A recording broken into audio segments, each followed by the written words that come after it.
Good evening. An accused cold case killer has been dramatically arrested outside a Melbourne prison and charged with the murder of an Elizabeth North grandmother.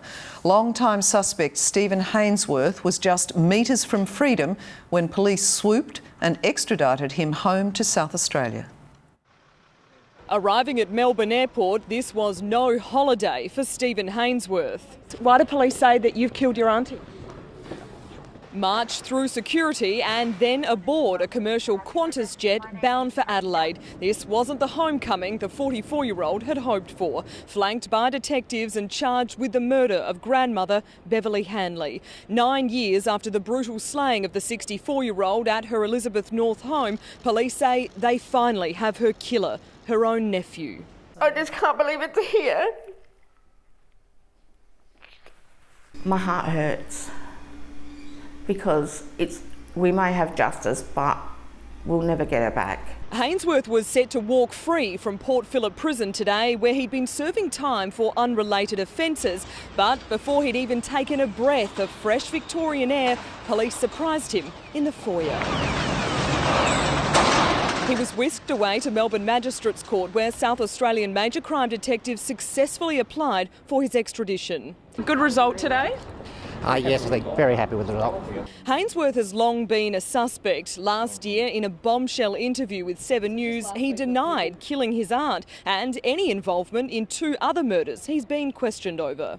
I haven't done nothing wrong. You've done nothing wrong? No. So they've got it all wrong? They got it all wrong. Fresh forensic evidence has been gathered over the past year, but that's not what delivered this breakthrough. The boss of South Australia's major crime unit says this is a case of good old-fashioned police work, convincing reluctant witnesses to finally cooperate. Bev Hanley's daughter says the family's relieved but exhausted. I would never give up fighting. That was my main mission, is to make sure there was justice. Many worried this day would never come. Others worried it would. Elspeth, Hussey, 7 News. Good evening. There's been a dramatic twist in the case of a teenaged boy shot through the window of his family's Lockleys home, with the victim's brother now a central part of the investigation. Unnervingly, their parents watched the drama unfold through security cameras while overseas and are now trying desperately to get home. The frantic effort to save Alex Gattis, shot in the chest and the stomach. He's just 16 years old. It's like an older brother to me. The bullets pierced the windows of the Gattis family's Lockleys home at 9 this morning. A gunman dressed in black is still on the run. All we know that Alex is a really good kid and he's never been involved in anything bad. The family don't believe Alex was the target. His older brother, Dimitri, was also home. Just hours before the shooting, he posted this incoherent video to Facebook. Forever, 7 News can reveal the 21-year-old is now cooperating with police. Late today, lawyers arrived at his relative's home, followed closely by officers. Minutes later, he emerged, flanked by detectives wearing blue forensic gloves. We believe there was a minor altercation there during the night, which indicates us that the attacker is known to the victims. The news was broken to the parents of Alex Gattis while they were holidaying in Greece. They were able to log on to their security cameras wirelessly and see the crime scene unfolding. They're now making a mercy dash home to be with their son. It's understood Alex, who's in year 11, has lost part of his spleen and pancreas, but is now stable. Elspeth, Hussey, 7 News. Good evening. The heartbroken parents of a teenage boy gunned down at their Lockleys home say they're in shock and disbelief their eldest son is accused of pulling the trigger.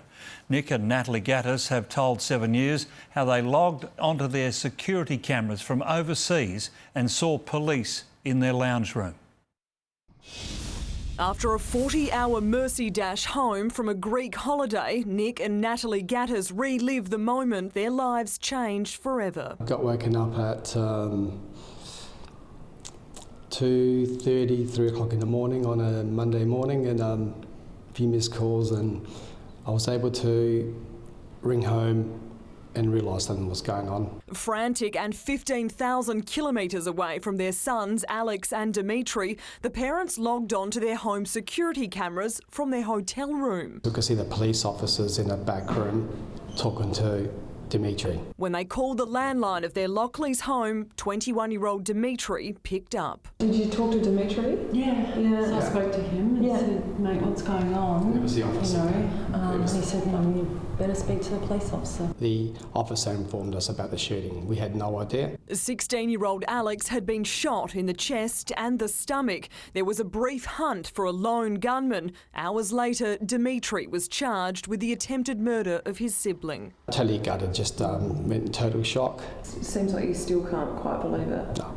The Gattises drove straight from the airport last night to here at the RAH to be by Alex's side. They say the Year 11 student has been able to shed some light on what happened on Monday morning, but there are still so many unanswered questions. Have you had a chance to talk to Dimitri? Not yet. They hope to talk to him soon in prison. How's Alex doing? He's on the mend. He's stable. We just want to spend some time with our kids. Elspeth, Hussey, 7 News.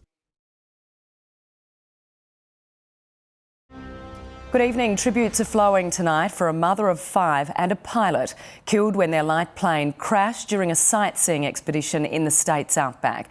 Witnesses say the aircraft was travelling unusually slowly when it vanished from sight just a few kilometres from the Lee Creek airport. The tail is all that's recognisable of the two-seater plane, a wreckage with no survivors. 59-year-old pilot Peter Gessler was killed instantly, along with 48-year-old passenger Rachel Whitford, a retired police officer and mother of 5. Locals say they spotted the Brumby 610 flying at an abnormally low speed towards Lee Creek Airport last night when it suddenly vanished. We saw a plane over in the north going very slow. It turned a couple of times, came closer to the park and headed for the airport. I was watching the lights and when it got so far it just disappeared. The pair was part of a sightseeing expedition from Queensland, travelling in a convoy with another plane. They'd spent the night at Maree, then toured Lake Eyre from above before refuelling in William Creek. 7 News has been told Mr Gessler bought $50 worth of petrol and some ice creams, and that the group was in good spirits but eager to get to Lee Creek before dark. Both planes took off at around 4:15. Only one arrived safely.